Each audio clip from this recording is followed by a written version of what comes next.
Usikubali viashiria vya aina yoyote vinavyoweza kuletwa na mtu wa aina yoyote yule, viashiria ambavyo vinaweza vikamvunja amani katika nchi, kwa sababu nchi si ya watu wengine, nchi yetu sisi.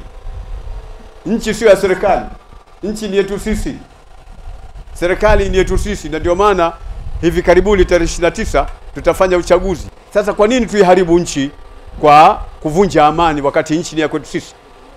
Dhima iko juu ya nani? Kama tukifanya hivi, tutamwambia nini Mwenyezi Mungu Subhanahu wa Ta'ala kwamba tumekuharibia nchi yako? Uharibifu katika nchi baada ya kuitengeneza, maana yake ya jumla, itengenezeni nchi basi.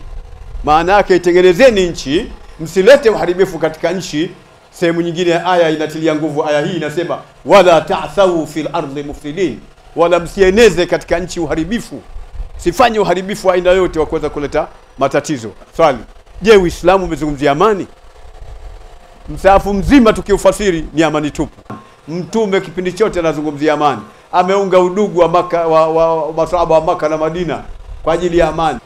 Kipindi tulichokuwa nacho tuwafundishe na tutangaze, na mashekhe wafanya kazi na wenye kuhutubia makhutaba, yani makhatibu katika misikiti ya Ijumaa na hafalati au hadhara mbalimbali, mashekhe mfanye kazi ya kuwafundisha watu juu ya swala la mmomonyoko wa maadili.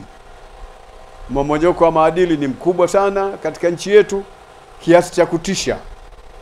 Bahati mbaya vitabu vimekwisha, lakini nimetunga kitabu kinachozungumzia mmomonyoko wa maadili chenye anwani inayosema mmomonyoko wa maadili, nani alaumiwe? Kwa hiyo mmomonyoko wa maadili sio jambo la Waislamu. Mmomonyoko wa maadili sio jambo ambalo ameliamrisha Mungu au amelieleza Bwana Mtume sallallahu alaihi wasallam. Mungu ametuamrisha tulinde, tuwe na tabia njema, tuwe na maadili mema.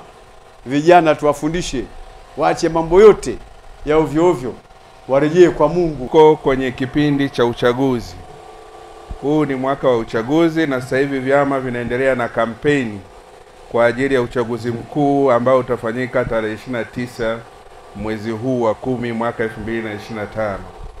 Ninawaomba siku ya uchaguzi tujitokeze kwa wingi sana kwenda kuwachagua viongozi tunaowataka.